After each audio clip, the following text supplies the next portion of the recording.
Hello friends, welcome back to my channel. তোমরা সবাই কেমন আছো? আশা করি খুব ভালো আছো। আমিও খুব ভালো আছি। আর দেখতেই পাচ্ছ একদম দীপাবলির উৎসবে আমার বারান্দাটা আলোকিত করে দিয়েছি। দেখো সুন্দর সুন্দর লাইট দিয়ে আমি আমার বারান্দাটা সাজিয়ে নিয়েছি। আর আশেপাশেও সমস্তটা পুরো আলোয় আলো হয়ে আছে। খুবই সুন্দর লাগে দেখতে এই দীপাবলির টাইমটা। আর কেমন লাগছে অবশ্যই তোমরা কমেন্ট করে জানিও।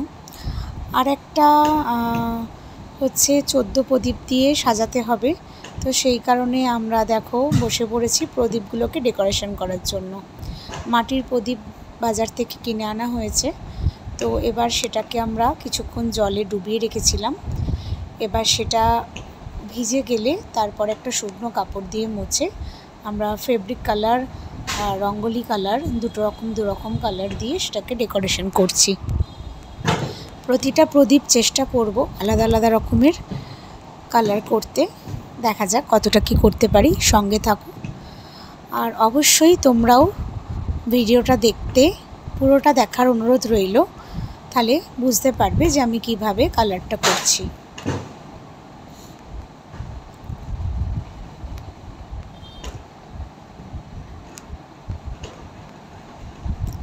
তো দেখো এটা একটা কমপ্লিট হয়ে গেল এইভাবে। তো এরকম আমি দেখো আমার থালার মধ্যে সাজিয়ে নিয়েছি। এরকম সবগুলোকেই আমি আলাদা আলাদাভাবে ডিজাইন দিয়েছি। খুব ভালো ড্রয়িং আমি করতে পারি না, তবে চেষ্টা করি যতটা করতে পারার। তো সঙ্গে আমার ছেলেও দেখো কিছুটা হেল্প করার জন্য চলে এসেছে। ও যতটা পারছে করার চেষ্টা করছে। তো এইভাবে প্রতিটা প্রদীপই আমার রেডি হয়ে গেছে। দেখো টোটাল 15টা প্রদীপ ছিল, তার মধ্যে 14টা প্রদীপ আজকে আমি ইউজ করব। তো প্রত্যেকটা প্রদীপের মধ্যে সর্ষের তেল আর সলতে দিয়ে আমি রেডি করে নিয়েছি। এবার জ্বালিয়ে দেব। তো প্রতিটা কালার যখন একসাথে প্রদীপের আলোগুলো উজ্জ্বলিত হচ্ছে তখন সত্যি এত সুন্দর লাগছে দেখার মতো।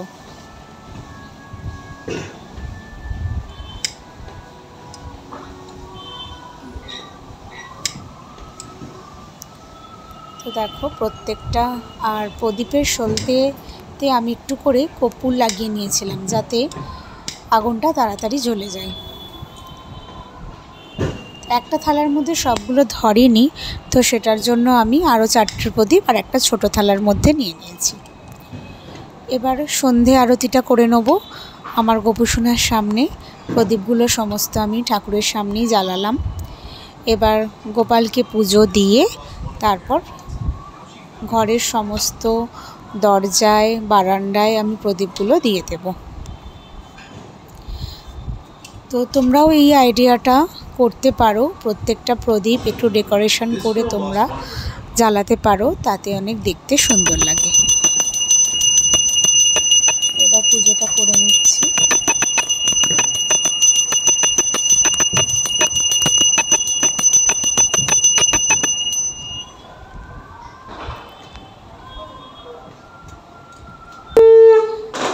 কালী পুজোর আগের দিন নিয়ম অনুসারে 14 প্রদীপ আর 14 শাক খেতে হয়, 14 প্রদীপ জ্বালাতে হয়।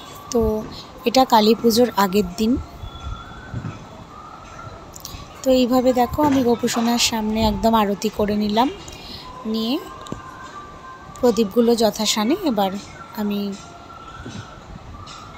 সমস্ত দরজা বারান্দা সমস্ত জায়গায় একটা একটা করে বসিয়ে দেব।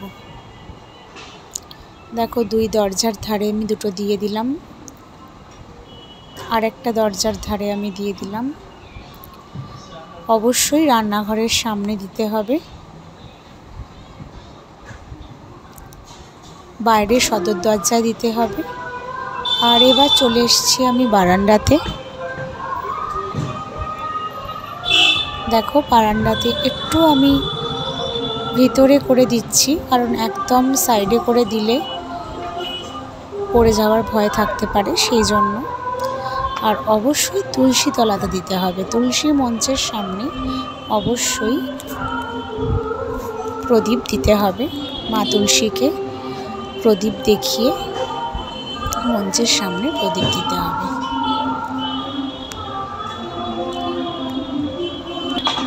এই দেখো তুলসী মঞ্চ। তুলসী মঞ্চের গায়ে আমার প্রদীপ রাখার একটা জায়গা করাই আছে, তো সেখানে আমি দিয়ে দিলাম।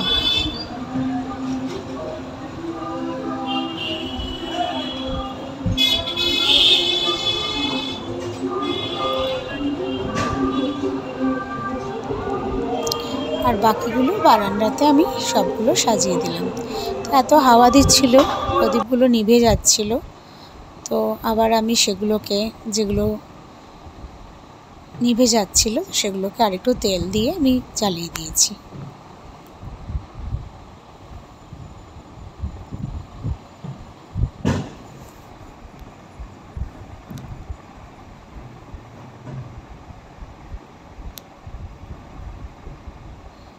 তো এবার তারপরের দিনকে বাজি ফাটানোর পালা। দেখো আমার ছেলে সমস্ত বাজি নিয়ে উপরে চলে এসছে ছাদেতে। আর আমার গোপুসোনা, তো ওকে একটা আমি রং মশাল জ্বালিয়ে গোপুসোনার হাতে আস্তে করে ধরিয়ে দিলাম।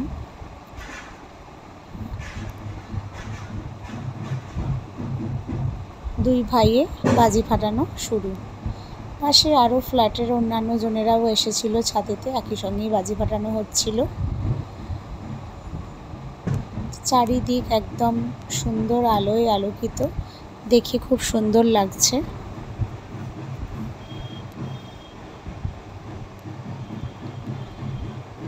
আমার চ্যানেলটা ভালো লাগলে অবশ্যই তোমরা সাবস্ক্রাইব করবে, লাইক করবে, শেয়ার করবে।